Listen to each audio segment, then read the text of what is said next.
देखिए बच्चों, अभी तक आप मैट्रिक्स पढ़ रहे थे। मैट्रिक्स मैंने आपको कंप्लीट कराई और आज से स्टार्ट हो रहा है नया टॉपिक सारणी, जिसे कहते हैं डायरेक्ट डिटर्मिनेंट। ये टॉपिक ऐसा है जो कि आपके मैट्रिक्स यानी आव्यूह से मिलता जुलता है। मैट्रिक्स में मैंने आपको बताया था किन्हीं भी वस्तुओं का संग्रह या कलेक्शन एक रो सिस्टम या कॉलम सिस्टम में करें तो उससे जो मेरा एक निकाय बनता है वो मैट्रिक्स कहलाता है। तो जैसे मैट्रिक्स हमारा कॉम्बिनेशन होता है रो और कॉलम का, वैसे डिटर्मिनेंट भी हमारा कॉम्बिनेशन होता है रो और कॉलम का। वहाँ भी आर्डर होता है, यहाँ भी आर्डर होता है, वहाँ भी एलिमेंट होते हैं, यहाँ भी एलिमेंट होते हैं, वहाँ भी स्तंभ होते हैं, यहाँ भी स्तंभ होते हैं, वहाँ भी पत्तियाँ होती हैं, यहाँ भी पत्तियाँ होती हैं। अंतर सिर्फ इतना है कि दोनों के सिंबल अलग अलग होते हैं। मैंने आपको बताया था कि मैट्रिक्स का जो सिंबल होता है वो हमारा क्रॉस सिंबल होता है। किसी भी मैट्रिक्स का हम कभी भी विस्तार नहीं कर सकते, जबकि सारणी का विस्तार किया जा सकता है। बस इतना अंतर है। तो विस्तार ही सारणी का सॉल्यूशन होता है। तो पहले हम आपको विस्तार न बता के थोड़ा सा प्रकाश इनकी प्रॉपर्टी, सारणी के प्रगुण क्या होते हैं, है ना। इसके बाद इनके ऑपरेशंस वगैरह बताएंगे, फिर इसका सॉल्यूशन। देखिए थ्री में सारणी होता क्या है। जैसे आपने लिखा 1 3 5 2 1 6 3 4 1, ये देखिए सारणी है आपका, क्योंकि इसका जो सिंबल है आप देखते थे मैट्रिक्स में ये सिंबल अगर यहाँ ऐसे क्लोज हो जाता था, लेकिन सारणी में ऐसा नहीं होता, ये खुला सिंबल होता है, इसलिए इसका सीधे विस्तार किया जा सकता है ना। तो देखिए आर्डर और विस्तार हम पहले आपको बता दें, अच्छे से देखिए, है ना। विस्तार ही सारणी का मेन सॉल्यूशन होता है, लेकिन इसका सॉल्यूशन जो है हम लोग यूज बाय ऑपरेशन करते हैं। लेकिन अगर ऑपरेशन आपका यूज नहीं करते हैं तब भी वो सारणी का अगर आप विस्तार कर दें तो इसका हल माना जाएगा। तो देखिए सबसे पहले आर्डर हमने वहाँ भी तुम्हें बताया था। अब यहाँ देखिए रो कितनी है, 1 2 3, स्तंभ कितने हैं, 1 2 3। तो आर्डर आपका बनेगा 3/3। यानी आर्डर हमने बताया था रो बाई कॉलम, ठीक है। तो जैसे वहाँ आर्डर होता है वैसे यहाँ आर्डर होता है। अगर नंबर ऑफ एलिमेंट की बात करें, हमारी सारणी में कितने अवयव हैं, तो आप आर्डर का मल्टीप्लाई करेंगे 3 3 जा 9, तो आपको पता चल जाएगा कि हमारी सारणी में कुल 9 अवयव हैं। अब देखिए विस्तार के लिए आप रो के द्वारा भी कर सकते हैं, यानी विस्तार आप किसी भी पक्ष के द्वारा कर सकते हैं, विस्तार आप किसी भी स्तंभ के द्वारा कर सकते हैं। इसलिए जब भी सारणी का विस्तार किया जाता है तो आप किसके अकॉर्डिंग विस्तार कर रहे हैं वो नोटिस आपको देनी पड़ती है ना।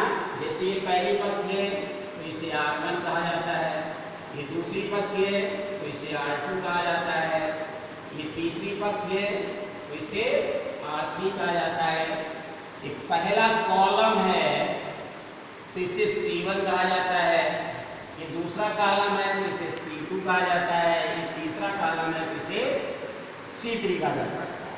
अब देखिए 3 रो और 3 कॉलम, ठीक है ना। यानी 6 प्रकार से इसका विस्तार किया जा सकता है। विस्तार आप किसी से करें, लेकिन विस्तार में कभी भी परिणाम चेंज नहीं होता है। जैसे आपने फर्स्ट रो के अकॉर्डिंग कर दिया विस्तार, है ना, दोबारा आपने हम कह रहे फर्स्ट कॉलम के अनुसार कर दिया विस्तार, तो ऐसी स्थिति में इनके परिणामों में कोई अंतर नहीं आएगा, परिणाम नहीं आएगा, लेकिन विस्तार के चिन्ह विस्तार के अंक ये सब चेंज हो जाते हैं। तो आप किसके अनुसार विस्तार कर रहे हैं बहुत ध्यान से देख लीजिए। और उसके पहले मैं आपको बता दूं विस्तार के चिन्ह। देखिए इस सारणी में सबसे पहला विस्तार का चिन्ह होता है प्लस। अब इसके बाद आप रो वाइज जाते हैं, नो प्रॉब्लम। आप कॉलम में आते हैं, नो प्रॉब्लम। अल्टरनेट चिन्हों का प्रयोग करते रहेंगे। जैसे पहला प्लस है, दूसरा माइनस होगा, तो तीसरा प्लस होगा, तो फिर माइनस होगा, तो फिर प्लस होगा, तो माइनस प्लस माइनस प्लस। ये हमारे विस्तार के चिन्ह होते हैं। क्योंकि सारणी का जब विस्तार किया जाता है तो चिन्हों और अवयवों सहित किया जाता है। तो विस्तार ध्यान से देखिए, विस्तार में होता है क्या? एक्चुअली में कोई भी सारणी है जब आप उसका विस्तार करेंगे तो उसका ऑर्डर एक कम हो जाता है। अगर ये 4x4 ऑर्डर का सारणी है तो 1 टाइम विस्तार करने पर 3x3 ऑर्डर का है, लेकिन वो हमें डायरेक्ट सॉल्यूशन नहीं दे सकता है। 3x3 ऑर्डर का डिटरमिनेंट है तो उसे आप विस्तार करेंगे तो सेकेंड ऑर्डर में आ जाएगा। जब सेकेंड ऑर्डर में मेरा डिटरमिनेंट तब्दील हो जाता है तब उसका हल आपको मिल जाता है। तो देखिए जैसे +1, हाँ यहाँ पर आप नोटिस देंगे कि R1 के अनुसार विस्तार करने पर, जब R1 के अनुसार विस्तार करेंगे तो देखिए ये है +1 और +1 में देखिए जिसे आप +1 में विस्तार कर रहे हैं ध्यान से देखिए, तो इसके सामने का कॉलम छुपा दो, इसके सामने की रो छुपा दो, यानी ऐसे छुपा दीजिए आप। और अब ध्यान से देखिए कितने एलिमेंट आपको दिख रहे हैं, तो 4 एलिमेंट दिख रहे होंगे, 1 4 6 1 1 4 6 1, फिर -3। दूसरा आप देखिए क्या है -3। R1 के अनुसार तो ऐसे जाएंगे, C1 के अनुसार तो ऐसे आएंगे, तो -3 बाहर आ जाएगा। अब आप -3 के सामने का कॉलम छुपा दो और उसके सामने की रो छुपा दो, तो आप देखेंगे फिर आपको 4 एलिमेंट नहीं दिख रहे हैं। ये 2 3 6 1 2 3 6 1, फिर आप देखेंगे +5 और +5 में जब आप आएंगे है ना, तो आप देखेंगे इसके सामने की ये रो जाएगी और इसके सामने का ये कॉलम जाएगा। तो देखिए ये आएगा 2 3 1 4, ठीक है। अब आप देखिए ध्यान से, +1 तो ऐसे ही रहेगा।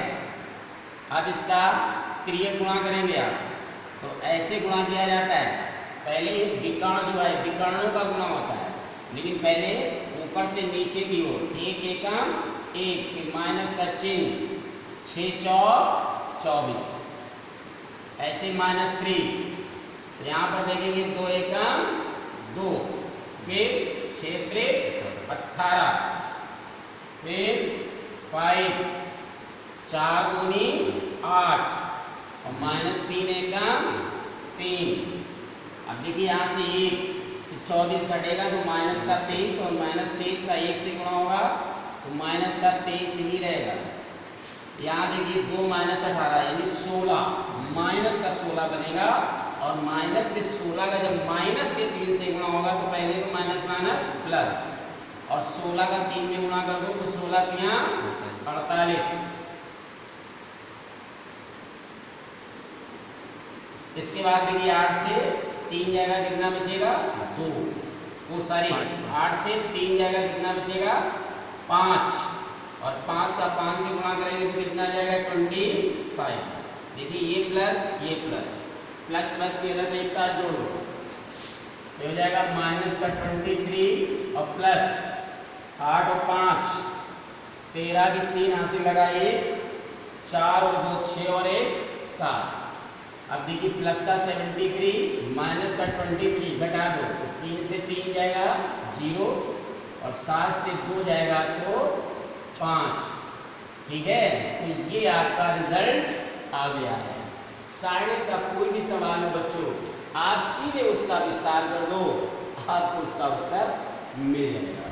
ठीक है, लेकिन कभी कभी आप देखते हैं जहां पर अवयवों के रूप में हमने अंकों का प्रयोग किया है, आप सवालों में देखेंगे कि ये जो अवयव अंकों के रूप में हैं, ये अवयव कभी कभी चर और अचर, जैसे x y z है, a b c है, p q r है, ऐसे जब अचरों या चरों के रूप में लिख दिया जाता है तो यहाँ आने के बाद फिर थोड़ी सी प्रॉब्लम कैलकुलेशन में क्रिएट होती है। लेकिन अगर सावधानी से आप उसका भी विस्तार करते जाएं तो परिणाम आपको मिलेगा, इसमें कोई शक नहीं।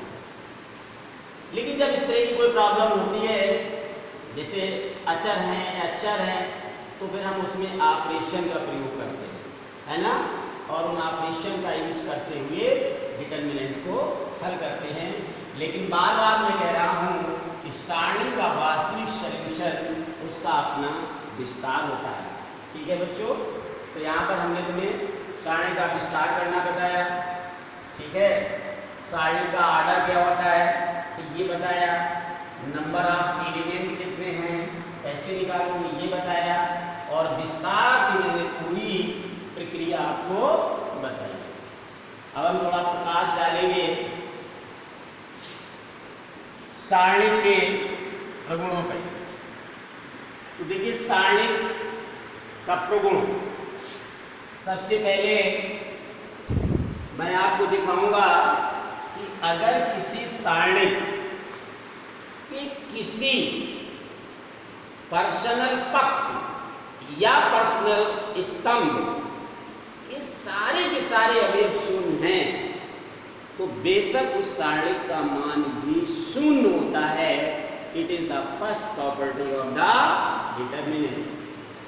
सुनिए आपने ध्यान से, या नहीं, कोई भी सारणी है ना, या तो उसकी किसी निर्धारित पद के सभी अवयव शून्य हो या उसके निर्धारित स्तंभ के सभी अवयव शून्य हो, तो जिस पद या जिस स्तंभ के सभी अवयव शून्य होते हैं, अगर उसके अकॉर्डिंग हम विस्तार करते हैं तो उस सारणी का मान भी हमेशा शून्य ही आता है। तो जब हम देख लेते हैं या ऑपरेशन के द्वारा हमने ऑपरेशन किया है और ऑपरेशन में अगर हमें बाई चांस ऐसा परिणाम प्राप्त हो जाता है कि उसके किसी भी पद या किसी भी स्तंभ के सभी अवयव शून्य हो जाते हैं, तो फिर हम उस सारणी का हल नहीं करते हैं, हम उस सारणी का विस्तार नहीं करते हैं, हम उस सारणी का मान सीधे शून्य के बराबर लिख देते हैं, क्योंकि ये हमारी प्रॉपर्टी है। जैसे अगर कोई सारणी है, मान लो 0 0 और 0, A1 A2 A3, B1 B2 B3, देख लें ना।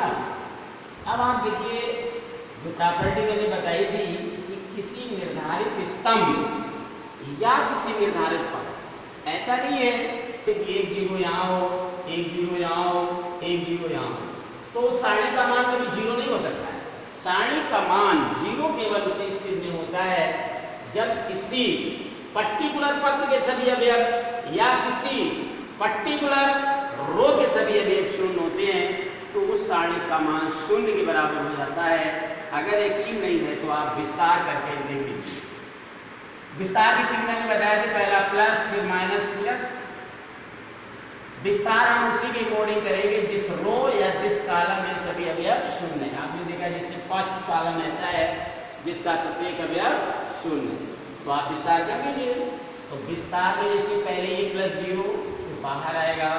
अब आप इस पे विस्तार कर रहे हैं तो ये कॉलम छुपा दीजिए, ये रो छुपा दीजिए, बचे element A2 A3 B2 B3। फिर जब आएंगे तो ये -0 हो जाएगा।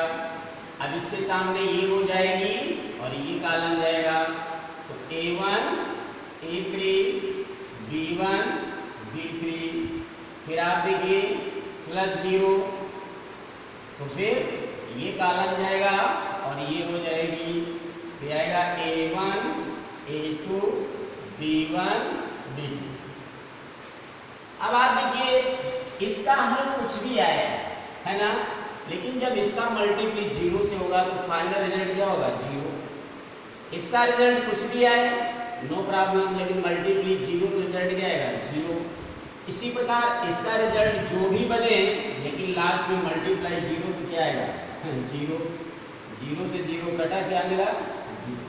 ठीक है ना, तो it is the first property. ये हमारे सारणी की पहली प्रॉपर्टी है कि अगर किसी भी सारणी के किसी भी निश्चित पक्ष या निश्चित स्तंभ के सभी अवयव शून्य हो जाते हैं तो उस सारणी का मान भी शून्य हो जाता है। अब मान लीजिए कोई प्रॉब्लम है, हम उसमें ऑपरेशन यूज करते हैं।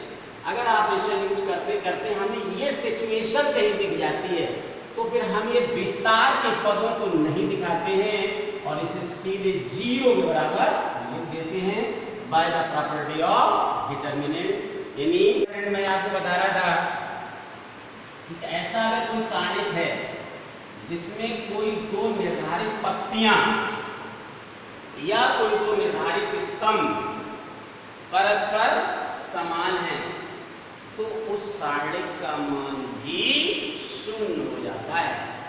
तो अगर कभी भी ऐसा आपको दिखे कि जो सारणिक आपके सामने है उसमें कोई दो निर्धारित रो या कोई दो निर्धारित कॉलम सर्वसम यानी जिनके सारे के सारे अवयव समान हो, या तो किन्हीं दो पंक्तियों के सभी अवयव समान हो या दो स्तंभों के सभी अवयव समान हो, तो फिर उस सारणी का भी हमें विस्तार नहीं करना पड़ता है। ऐसी भी हमारी जो सारणिकें होती हैं उनका भी मान शून्य के बराबर हो जाता है। जैसे मैं दिखा रहा हूं, देखिए A B C A B C और A1 B1 और C1, ठीक है ना। तो आपने क्या देखा, आप देख रहे हैं जो सारणी आपके सामने है उसमें दो स्तंभ ऐसे आपके हैं जो आपस में सर्वसम है ना, जिनके सभी अवयव समान हैं। जैसे आप पहला कॉलम देखिए C1 A B C, दूसरा कॉलम देखिए C2 A B C, और ये आपस में बराबर है। अगर ये बराबर है तो इस सारणी का मान भी शून्य होता है।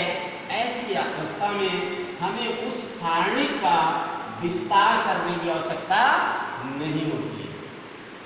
जैसे देखिए यहाँ पर अगर हम एक ऑपरेशन प्रयोग करें, ऑपरेशन अब जैसे कॉलम वाइज है तो C1 is tends to C1 minus C2, यानी अगर पहले कॉलम से हम दूसरे कॉलम को घटाएं, देखिए ध्यान से, C1 is tends to C1 minus C2। अगर हम पहले कॉलम से दूसरे कॉलम को घटाएं जबकि दूसरे कॉलम में यहाँ लिखा है C1 tends to C1 minus C2, तो हमेशा C1 चेंज होगा और C2 पर कोई असर नहीं पड़ेगा। जिससे C2 इससे घटेगा तो A माइनस A, ये इससे घटेगा तो B माइनस B, ये इससे घटेगा तो C माइनस C, और दूसरा कॉलम आप ऐसे लिखेंगे और तीसरा कॉलम भी आप ऐसे लिखेंगे।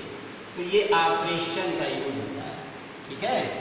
अब आप देखिए A से A कटेगा, आप देखिए B से B कटेगा, आप देखिए C से C कटेगा, तो पहले कॉलम के सभी अवयव कैसे हो गए शून्य। ये आ जाएगा A B C, ये आएगा A1 B1 और C1। तो आप क्या देख रहे हैं, आप देख रहे जो सेकेंड प्रॉपर्टी में आपको बता रहा था कि अगर ऐसा कोई सारणिक है जिसमें कोई दो निर्धारित स्तंभ या कोई दो निर्धारित पंक्तियां आपस में सर्वसम हैं तो उस सारणी का मान भी शून्य होता है। तो आप देखिए जब मैंने यहाँ ये ऑपरेशन यूज किया तो जो हमारी पहली प्रॉपर्टी थी, देखिए सेकेंड प्रॉपर्टी भी बदल के वही प्रॉपर्टी बन गई या नहीं बन गई। और जब इसका विस्तार मैंने किया था तो इसका रिजल्ट हमने आपको 0 दिया था, तो बेशक इसका भी रिजल्ट 0 होगा। अब आपको इस सारणी के विस्तार करने की कोई आवश्यकता नहीं है, क्योंकि ये सेकेंड प्रॉपर्टी जो है डिटरमिनेंट की वो ये कहती है कि अगर ऐसी कोई दो निर्धारित पंक्ति या निर्धारित कॉलम हैं जिनके सभी अवयव आपस में समान हैं तो उस सारणी का मान भी 0 के बराबर होता है। शेष प्रॉपर्टी कल बताएंगे। तब तक के लिए नमस्कार।